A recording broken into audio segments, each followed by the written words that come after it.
Welcome everybody. My name is Ann Dolin, and today I'm excited to talk to you about kids that are zoomed out and some strategies to help students focus, stay engaged, and feel a sense of motivation even when they're reluctant about virtual learning.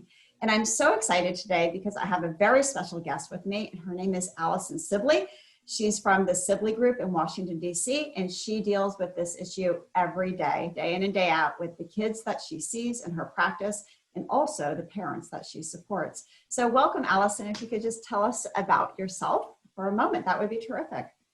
Sure. Thank you, Ann. Thank you for having me. So this is a topic that I'm living not only in the work that I do with parents and kids, but also in my own home. I have 3 children, 2 school age, 1 middle schooler.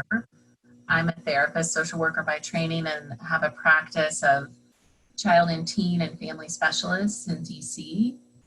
And before COVID, we were pretty much all on site with kids and families, and now we're 100% virtual. So we're needing to support families and at the same time dealing with kids, helping kids and families deal with feeling zoomed out and zoomed out and stressed out and anxious about being on screen and learning that way. We hear that from our kids too, especially when they're in a large room. It's different when it's one-to-one for sure. So my question to everybody quickly before we get started is, what's keeping you up at night? So if you just logged on, throw your answer into a chat. I'm curious, what is really stressing you out right now when it comes to virtual learning? So I'll share with you some of the things that parents have said. One mom said, I'm not sure if I should continue with it as the school system is allowing kids to go back to school, or if I should send my child back. Should I stay with virtual learning or send my child back? One mom said, moved out here, hold on, that will this be for the entire school year? You know, where this could be a very long haul, and it just feels like it's never going to end. Another mom said her child can't focus on schoolwork. Somebody else said how unhappy her normally eager learner is. Another mom said her child isn't engaged or motivated when learning virtually. Somebody else said a change to the school schedule and lack of clarity about the schedule. Another mom said staying on task is brutal. Somebody else said missing lots of content, which is being shared virtually. Getting new information on a weekly basis, but we have work commitments weeks in advance. Yes, it's particularly difficult for working parents for sure. Another parent said she feels like her child isn't learning at all.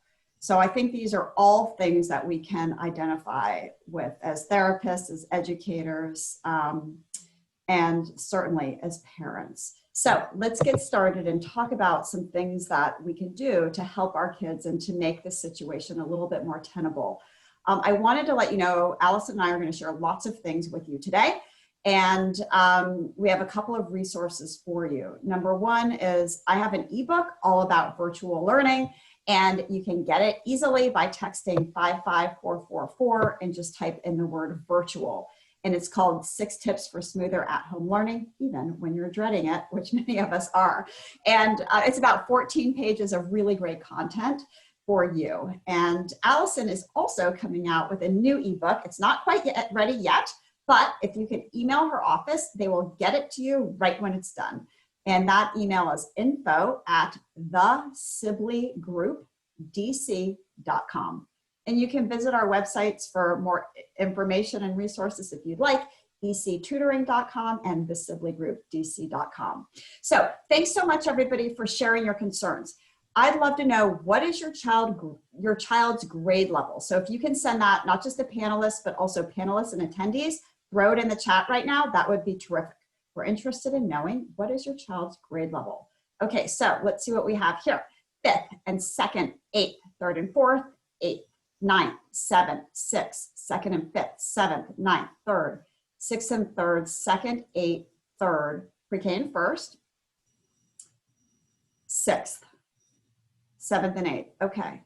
5th, 2nd, pre-K, 4th, 2nd, 7th and 5th, 9th. All right, so it looks like we have some really young kids, but we have a lot of older elementary and middle school kids, and then we have a few early high schoolers too, like ninth graders, which is super helpful. So thank you everybody for sharing that.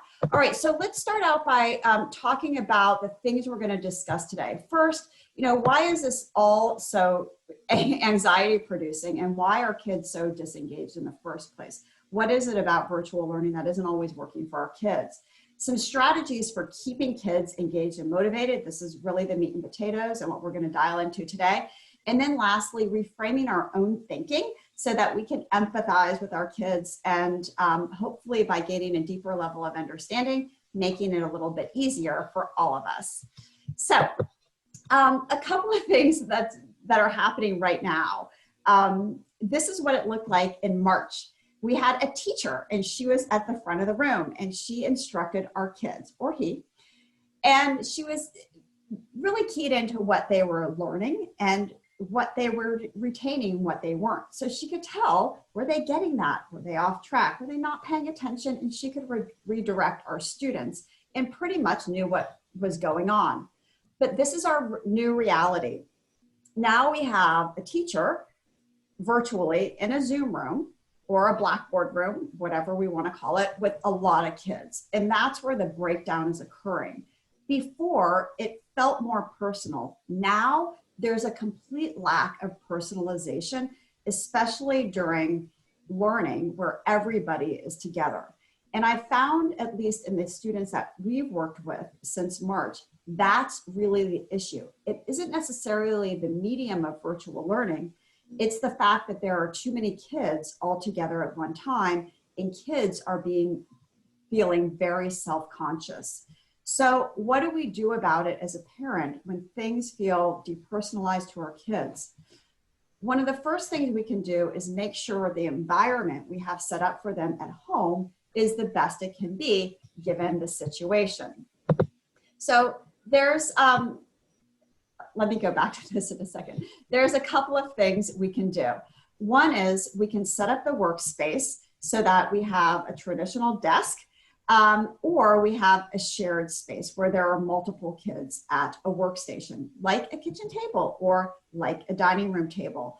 We also may want to prepare for our other kids that we have. So for example, maybe Paige, you can see as an example, has her little section set up at a table or a desk, and maybe there are other kids sitting near her too. She might also have a secondary place where she can go during asynchronous learning, especially if she's talking to her peers or her teacher, so it's not distracting for kids.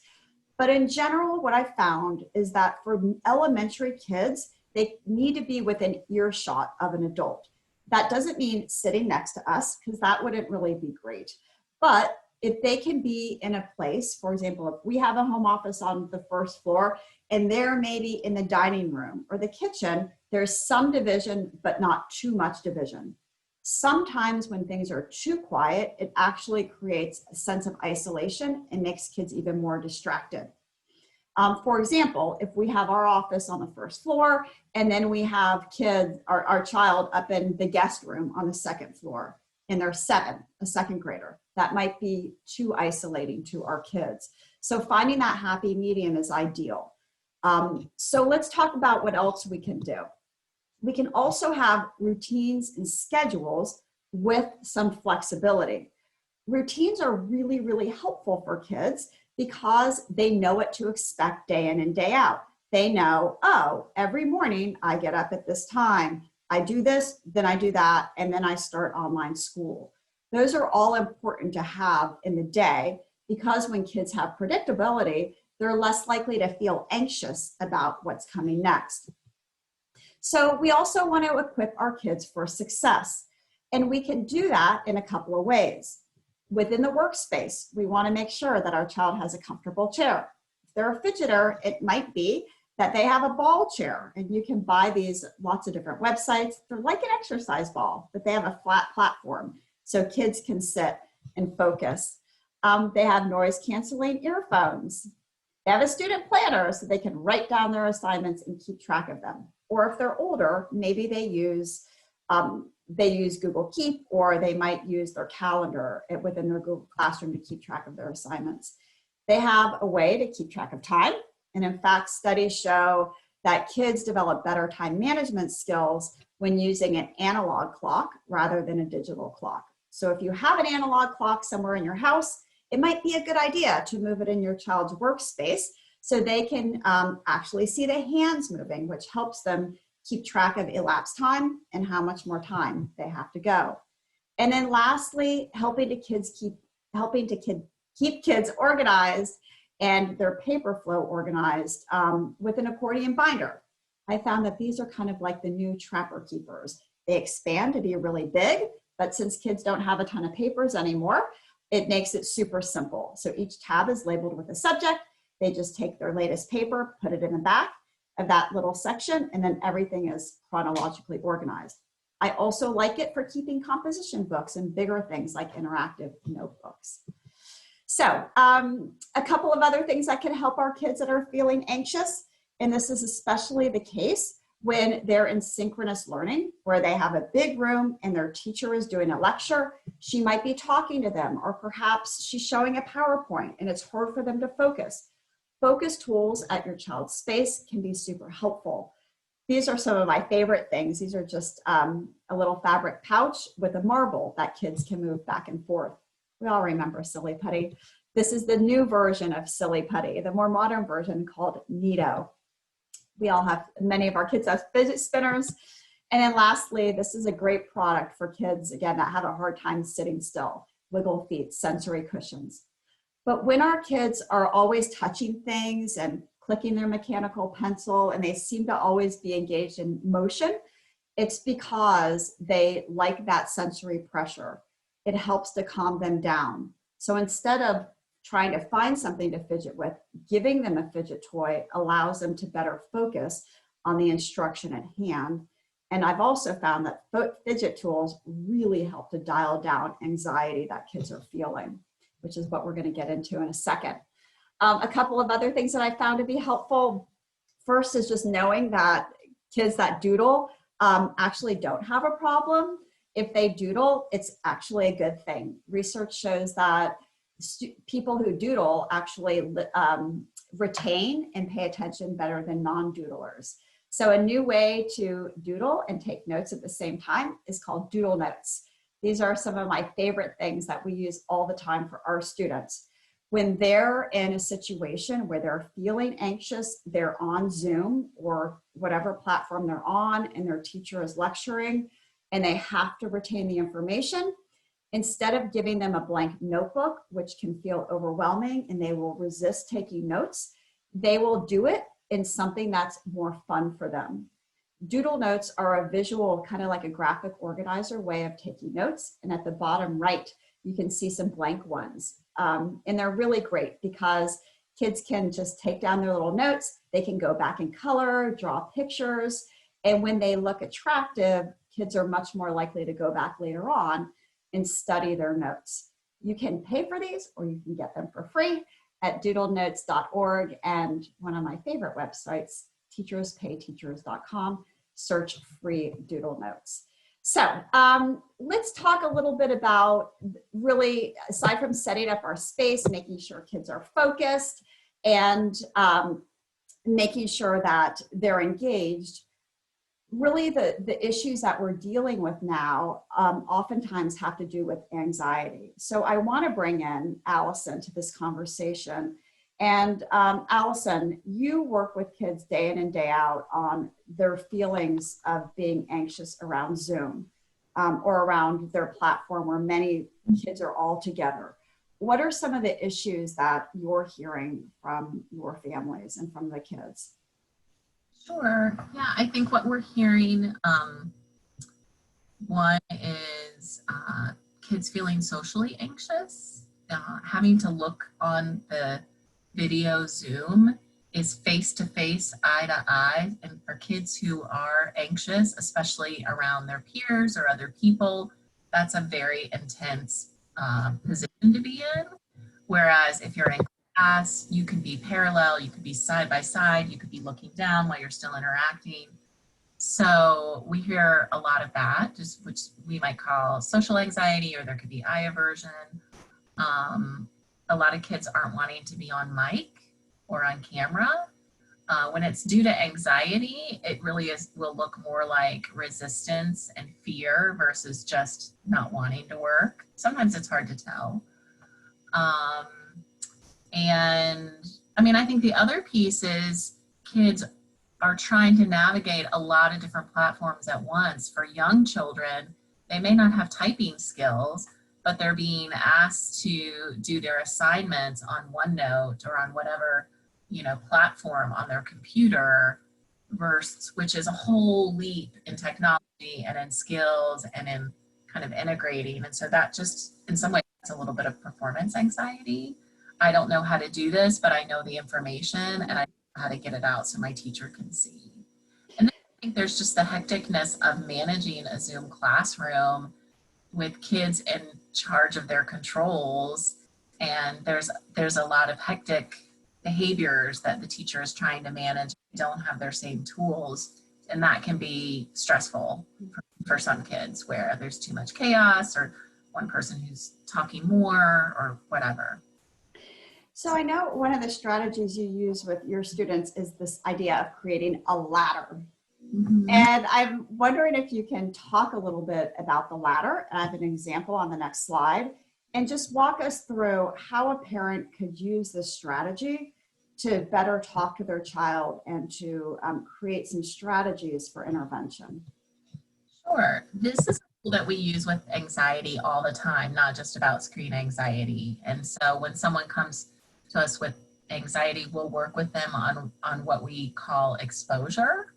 But first you have to start by creating a ladder. And a ladder is what's the worst, most awful, most worrisome experience you can think of having that usually is causing that resistance or that, flight, freeze, or fight response, which is a stress response, right? So we're seeing strong behaviors at the top, and that's why kids are refusing screens and virtual learning.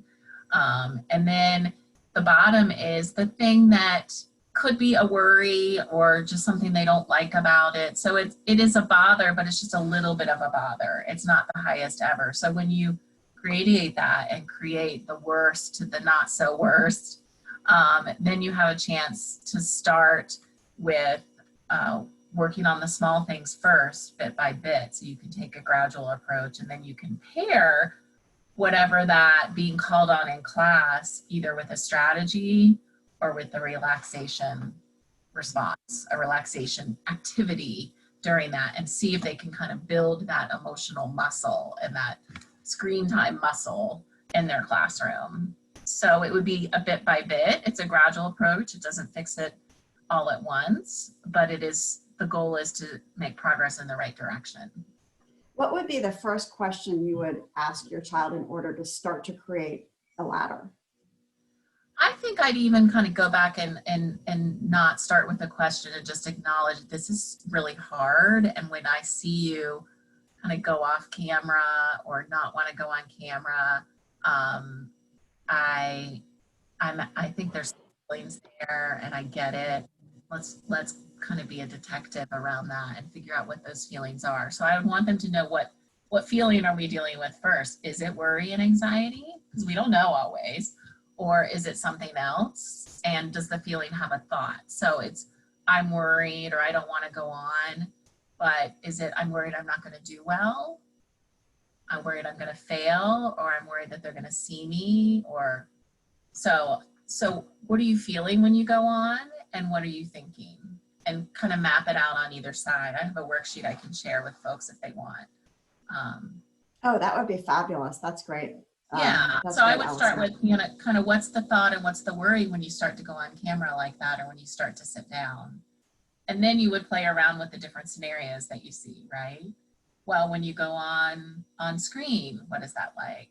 And then when you go on mic, is that higher or lower? Sometimes kids, you can ask them to give it a number, like, well, what's a 10? Or little kids, you would use a 1 to 5.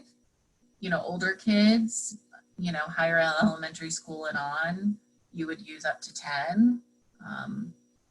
The numbers don't matter. It's just about kind of giving it a frame, right? Mm-hmm. No, I created one, and just based on the things that we hear from our kids is, which is interesting because when they're with us and it's one-to-one, they don't have any of these issues. They're super engaged. They're grateful for the help. They enjoy it, but it's really in this larger room that they just don't like. And so these are some of the things that we see from the kids that we work with. So it sounds like it doesn't have to be this elaborate. It can just be that I've noticed this is stressing, this feels stressful, and figuring out what's one thing that's feeling stressful, and then working on some strategies around that. Sure. Yeah, and I would start with so if it's a scale of 1 to 5, of course you start with the 1 and 2s first. You wouldn't start with the 5. If it's a 1 to 10, you would start with the smaller ones. I mean, usually higher up ones, depending on if it truly is anxiety, they're the ones that will be harder to help because it's harder to use thinking strategies during those times. So it might be they would need a moving strategy, like to get up and run around. I saw my neighbor running around the block with their kids today.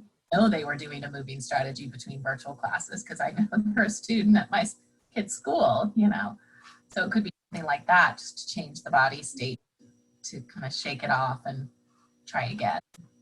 So let's talk about a couple of things that could be happening, and then talk about ways that we can help kids. So let's say we pick one thing to tackle, and the issue is that the child doesn't want to have their video on. How would you best deal with that situation? What would you suggest to parents? Yeah, so at first I would want to find out what the feeling is and what the thoughts are that happen, and if there are reasons for that. Then I might want to kind of brainstorm strategies. Don't do any of this when they're upset. Do it after the upset or at another time. So don't do it right after they've had a meltdown related to virtual schooling or being on screen, or their teacher has called them out in a way on screen that maybe felt uncomfortable. So in a calm time, pick the thought and the feeling, rate them if they can, and then you would brainstorm. Well, let's think of all the different ways, and maybe you would just do this in your head if it would overwhelm your kid, but you might be able to do it with them too. What are all the different ways you can participate in class, in virtual class, that don't include on screen? So it could be you're just going to be on mic, and some teachers allow that. You'll just be on mic and not on screen. It could be that, some teachers allow not being on mic and on screen, and you can answer in the chat. So engaging them in the participation piece. It could be that they're at the side of that they're on screen, but they're kind of to the side. They're not directly on, or they hide their self view. They could minimize. They could be on screen where people could see them, but they minimize it so they don't have to look at everyone. So there could be a lot of different strategies like that to increase their comfort level. And the attachment message we're going for is like, I can do this. I can do this, and this is how I'm going to try to do this, right? Because there's some of the basic attachment messages are, I can do it, I belong, I'm okay, right? And anxiety attacks the I'm okay and the I can do this mostly. Sometimes I belong if it's social anxiety. So yeah, you're going to brainstorm, and then you're going to be flexible with them and get them to try it, and try to be not gushing, but positive. That's good. You made one step closer, and now we're going to keep trying this the next time. We're going to try something a little bit harder tomorrow. So kids, it's one thing at a time, which is not the way we like to do it as adults a lot of times. Especially if we're type A and we just want to get stuff done, huh?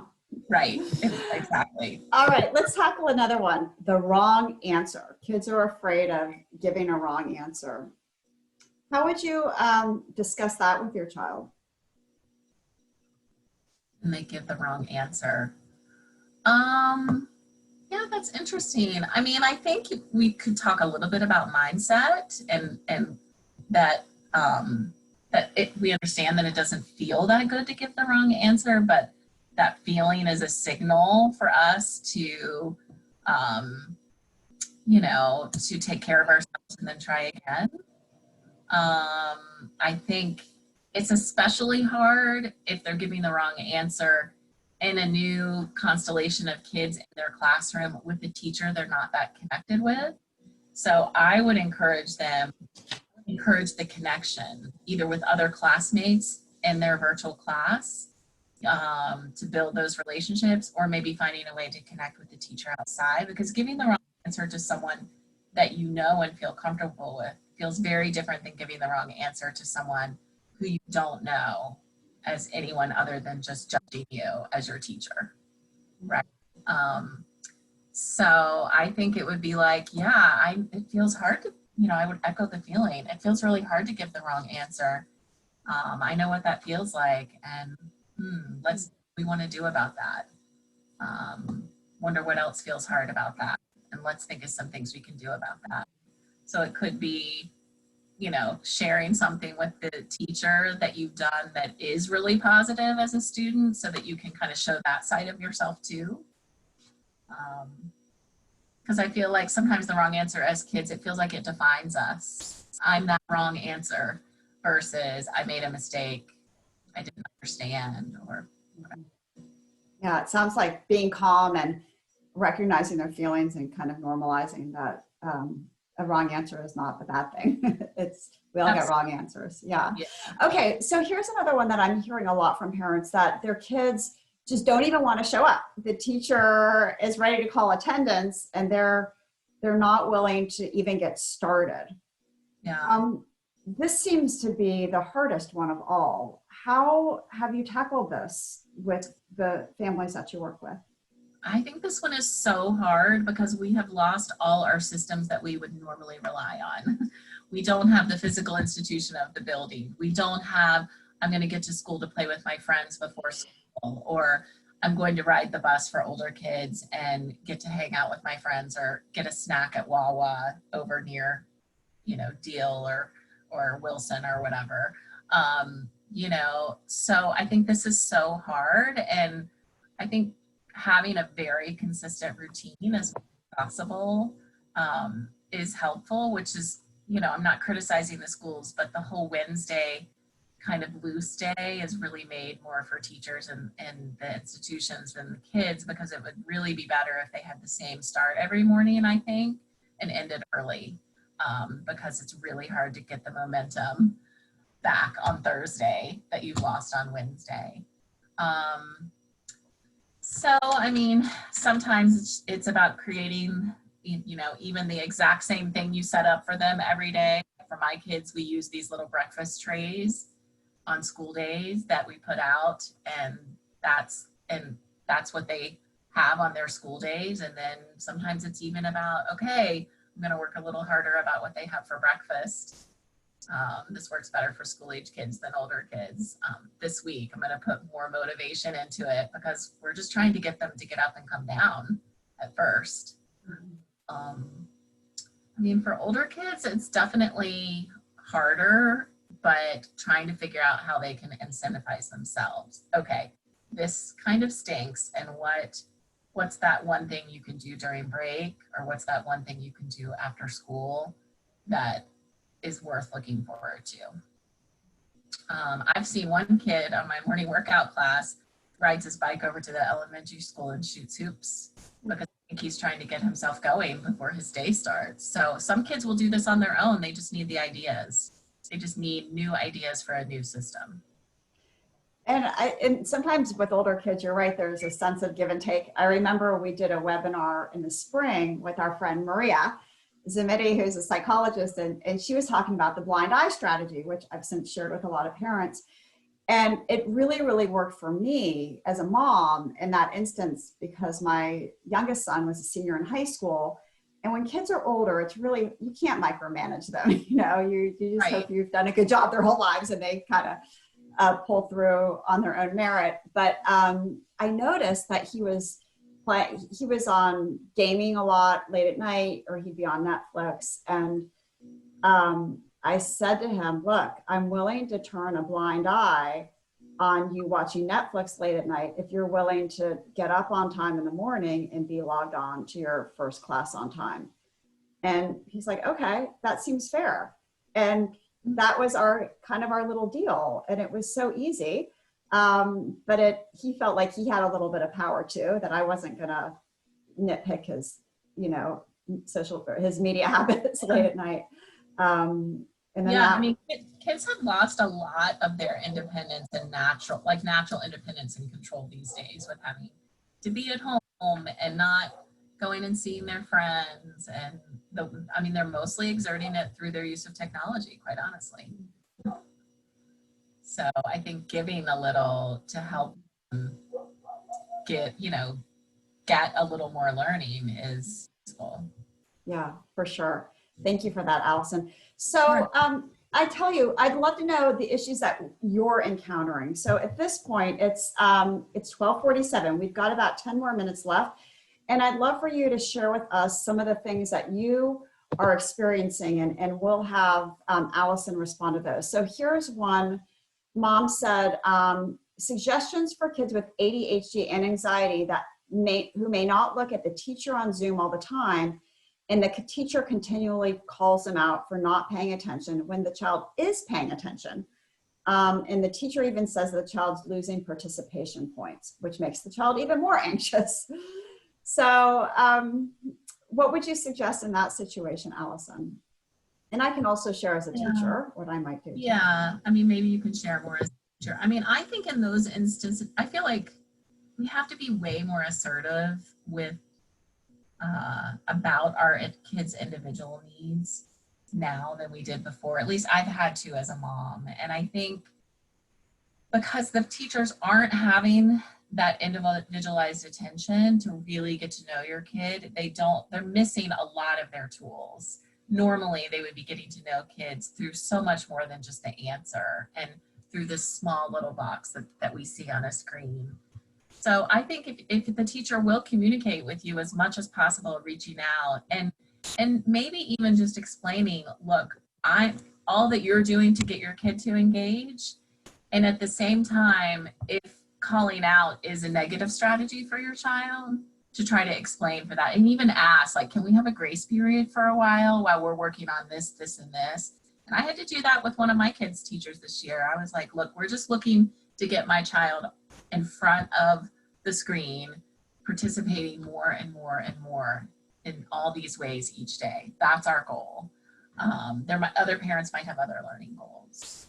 So, and then of course, a lot of the focus strategies, there could be a way that the child could give thumbs up emojis in the chat as a way to show that he or she is participating. If that special communication is arranged between the teacher and the child, they could show the child how to chat the teacher privately. So that would be one way of showing participation and engagement that isn't only through what they observe on the screen.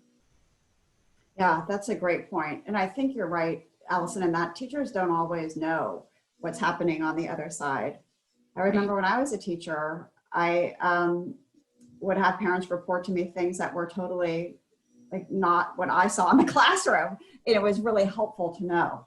And you can use the words, I've noticed that Jimmy's having a really hard time being on camera. These are the things we're working on at home. And just having that knowledge, I bet would help the teacher put your child in a whole different, we'll shift her mindset a little bit so she's willing to make some accommodations. Right. All right, so one mom says, my child says he prefers Fs to sitting in school where admittedly, I don't think he's learning anything. I keep pondering the possibility of taking him out of school for the year, that he might be better off and less likely to result in a child with a closed heart and mind. It sounds like he's really shutting down. What would you suggest in that situation, Allison? Yeah, I think that's tough. I think, I'll be honest, I'm not a fan of homeschooling programs usually, especially for kids that we work with, because oftentimes they're dealing with anxiety or with social issues or things that really need to be worked out in the presence of their peers and other people. They really need that environment. So normally I'm not a fan, but I do think we have to recognize that the schooling that we're offering these days, while teachers have worked so hard on it, is just for a lot of kids, especially school age kids, it's just so not developmentally where they need to be. I mean, we've lost human contact, true human contact. We've lost full playtime for many kids, unless you've been able to create a pod. So I think that's an option on the table for all of us as parents, as long as that we have the means and the resources to create that, right? But I mean, I wonder if, and it depends on the age, but if there's strong communication with the school, it can be about, you know, this is the year that we're working on this, and you tell the teacher that. And it really may not be a year that we're going for grades at all. I mean, that's easier to do with younger kids than older kids, because those grades matter more. But I think, you know, perhaps that's figuring out a different kind of participation for your student. If the teachers will allow that, and what does that look like? And I don't know what that looks like in every system. I know from one of my kids, we have communicated that here's what we're doing for the year. He's younger, so that doesn't matter as much. And we're not going to really worry about turning in the work that you're assigning. We're going to turn in the work that we know is like meeting the educational standards. We're not worried about his learning needs though, and so that becomes a different question. If you're really worried about the learning needs, you know, there's tutoring services, you know, like Ann's business, that can really boost up the learning that isn't happening virtually. Thanks, Allison. Sure. This is a question that I know you and I see a lot, and it's all about asking for help. So during direct learning instruction time, the student isn't totally focused, so is missing parts of the content, goes to do the work and is kind of stuck and is really resistant to ask for help. How does a parent tackle that issue of advocacy? Yeah, so it depends on the age of the student, right? And I'm going to, rather than use some of my clients, I'll use my family, because I have two middle schoolers and a elementary schooler. The fifth graders kind of in between. But, you know, like in middle school, I think the chain of communication would really be trying to get your student to reach out first to the teacher via email or in a chat or on a class. For instance, my daughter had a science experiment where she needed M&Ms. And we didn't have M&Ms because we don't have those in our house. And, you know, she didn't go through those steps of saying, well, I need to get M&Ms. She was just like, I can't do the assignment because I don't have M&Ms, right? And so we do need to teach them that. Whereas normally, if they did an M&M experiment in science, the teacher would have brought them and they would do them in class and they would all do them together. And so it is different, right? There's more steps to the work, and kids don't necessarily have those skills yet, even though we would expect them to. So I guess first it would be making sure that you're checking in fairly regularly. You develop a system, and the older they are, the more independent they need to be, and then you have to adapt it. It could be they were more independent, and COVID has really sort of nurtured less independence. That's what I've seen with one of my kids. So I've had to go back and be like, well, I used to think that you would do it at this level, and now I've had to go back and check more and communicate more with the teachers. I'm trying to think of a good younger elementary. I mean, sometimes elementary students, they need us to be their voice, but we don't have to give them words. So we could say, well, I'm happy to help speak up for you, but let's figure out what your words are about this issue and what your thoughts and your feelings are. So we're teaching them kind of the pre-advocacy skills, which is knowing what the problem is and figuring out how to put it into words that will be accepted. I like that, Allison, especially and with schoolers, I think it would be, there's even more independence, right? Where they would be the one having the conversation, and then if they can't have the conversation, then the parent would help. Mm-hmm. And it's so important at this time of the year, because if we can teach our kids to kind of get out of their comfort zone a little bit to ask for help, even if it's a private chat or raising their hand or something, and they get a positive response, they're more likely to do it later on. And as we wrap up, just very quickly, let's see, one other mom said she noticed that her child's a teenager, that one of the teachers was calling students by name and they were embarrassed. Should she talk to that teacher in private? And I'm thinking the answer is that maybe she should talk to the child about ways to ask to talk to the teacher since the student is a teenager. What are you thinking for an older student? So am I getting the question right that they're saying the name wrong or calling the wrong name? Is that correct? Yes, embarrass them about their work. Okay. Yeah, I think if you could rehearse it with your, especially if it's a middle schooler or high schooler, rehearse it with them first. But, you know, even middle schoolers and high schoolers, sometimes if they're shy or in this way, need help.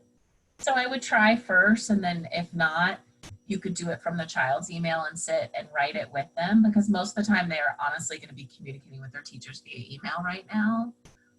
And then also prepping the student for, you know, some teachers are better with email than others. So if you don't get a response back, it may or may not be completely personal about that issue, even though the issue for the student is personal. And then you might try another avenue, right? Because we have to teach a little bit of resilience. All of us know that when you get to college, nobody's paying any attention to your education except yourself. And the teachers, it's up to us to get their attention. So it is a skill that they'll need later in college. Yes, for sure. And we also encourage kids to ask teachers, you know, what way do you like to be communicated with best? Is it email? Is it through the Blackboard platform? What is it? And then they know, okay, this teacher is this way, and that helps them too. So Allison, thank you so much for all of your great suggestions. You're just so wonderful and always able to help us sort through these things. And then lastly, I know we just have a minute left. Can you just touch on the importance of empathy? Yeah, you know, this is so hard during this time for all of us as parents because, and I'll just say this is easier to do in my office than it is at home because my you know, I have unfocused attention to be with someone in the office, and at home, that as parents we don't have that, especially these days. We have our work and we have everything else that needs to go on, and we have you know, we don't have undisturbed time. And so I think empathy really, I mean, Dan Siegel, who's a psychiatrist, really says connect before we direct. And this is so hard to do, but it does make a big difference. If we can just lean in a little bit with feeling, then we're going to have a better chance of getting further with whatever our direction is or whatever our ask is. And the way that I've been able to do this most during COVID is I have to make time, even if it's just a 30 seconds or a 10 seconds, I have to make time to like connect with myself in a moment, because if I'm too revved up, I'm usually not going to enter into a parenting moment very well. So it's okay to give yourself a little bit of time, even if you don't have it, honestly. We're doing more and expecting more of ourselves than we ever have. So it's a great tool. It's a hard tool, but it does make everything go better. Great. Thank you so much, Allison. I hear you there. All right. So as we wrap up, again, if you would like to get the ebook, text 55444 in the words virtual. If you'd like to get Allison's upcoming ebook, you can email her at allison@thesibleygroupdc.com. Thank you all so much. And before you leave today, I have a favor to ask you. If you could just throw into the chat, what did you find to be the most helpful from what you learned today? That would be fabulous. We'd love to know. What did you find to be helpful? What did you learn today that is going to help you on your journey with your child? If you could put that in the chat right now to panelists and attendees, that would be terrific. And I will read those out as we start to log in. One mom said, thank you so much. I appreciate your time.